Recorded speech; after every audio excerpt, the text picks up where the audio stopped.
Good day, everyone. I am Aufa Shaira binti Muhammad Haizal. My matrix number is 73369. We are from group G08K05. This is assessment 1A oral presentation for PBI 1092 Academic English 2. We will be making an oral presentation based on the information that our group has written in assessment 1B. Our group consists of 5 members: Muhammad Sharul Nizam, Fatin Zafira, Muhammad Harith, me, Aufa Shahira, and Balkis. So the title of our presentation is The Types of Attachment Styles. First, I will start with introduction of the types of attachment style. Second, secure attachment will be presented by Fatin. Third, anxious avoidant will be presented by Balkis. Fourth, Harith will be the one that presenting anxious resistant attachment. And the last one, Sharul Nizam, will be presenting both disorganized, disoriented attachment and conclusion. Attachment style is a psychological theory. The first one to describe and discover the theory was John Bowlby.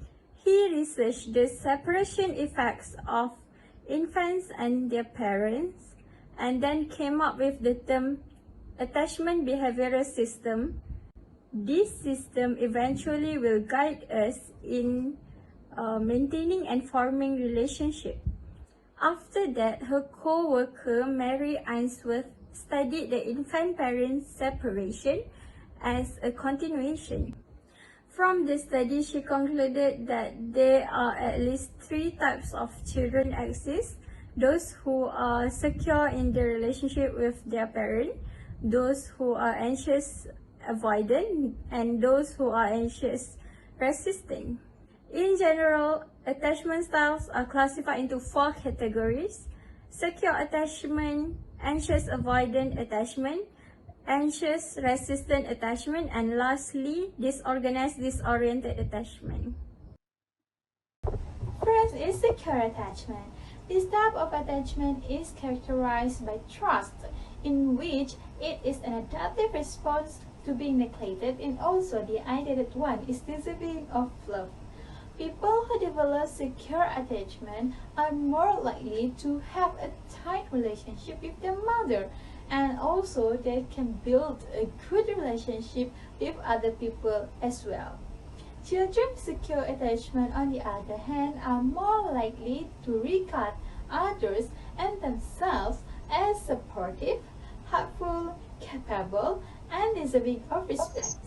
Other than that, children with secure attachment are more successful in schools and in interactions with other children, as they can show resilience and they can react or relate positively to other children.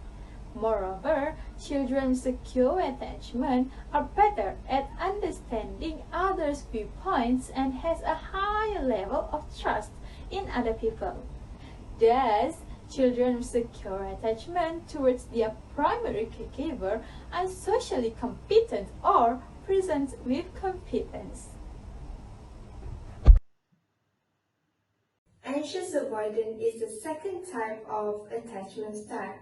Unlike the securely attached person who is comfortable with close relationships, Levine and Hiller 2010 reviewed 2 attachment dimension scales, conceptualized 4 categories of attachment styles.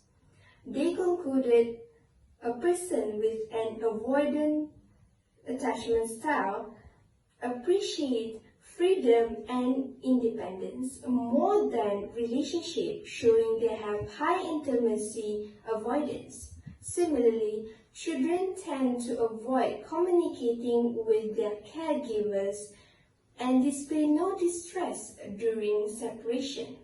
Thus, a reaction to their early experience of attachment figures who were passive and intolerant of vulnerability made people with this type of attachment styles prefer to be self-reliant and feel dependency and also avoid intimacy.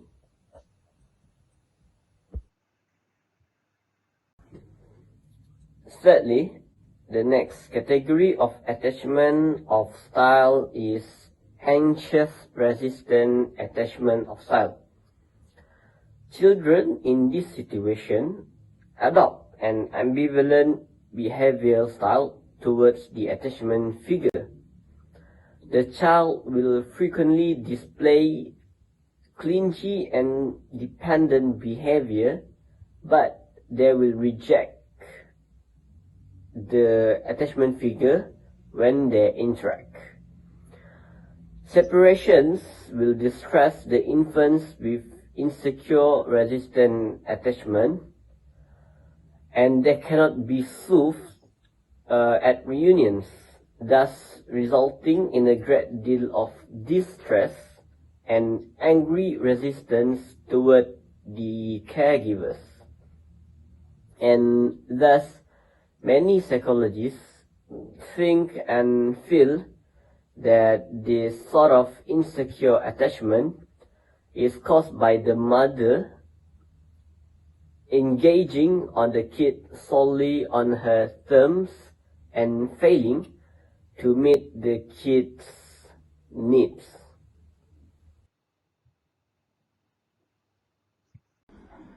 Moving on to the next attachment style, which is disorganized, disoriented attachment. So this is the last attachment style. So first of all, I'm not going to define what is actually disorganized, disoriented attachment.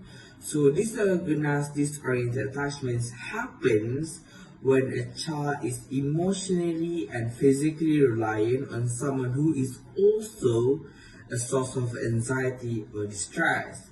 So the children who are having this kind of disorganized, disoriented attachment are more likely to have been physically, emotionally, or sexually abused by their caregivers as a children.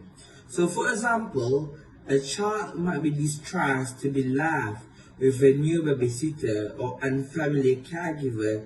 Instead of soothing the child or providing support, the parent might yell to the child or attempt to use fear or intimidation in an effort to get them to stop crying.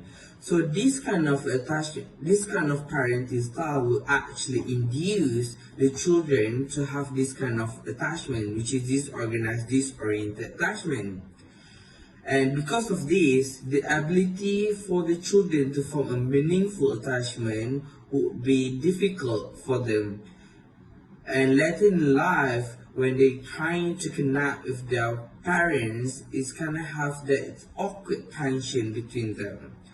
And other than that, this also made them difficult to build and maintain solid relationship with their friends, with their family members or relatives, and also their partners in later in life.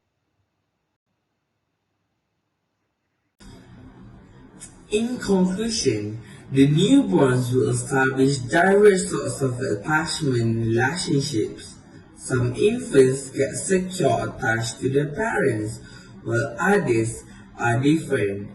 It might be disorganized, disoriented attachment, or avoidant attachment. So this will actually depends on how they are being treated when they were a child. These variabilities are not genetically determined but are found in interactions with the social environment throughout the first years in life. I think that's it for our group. Thank you for listening.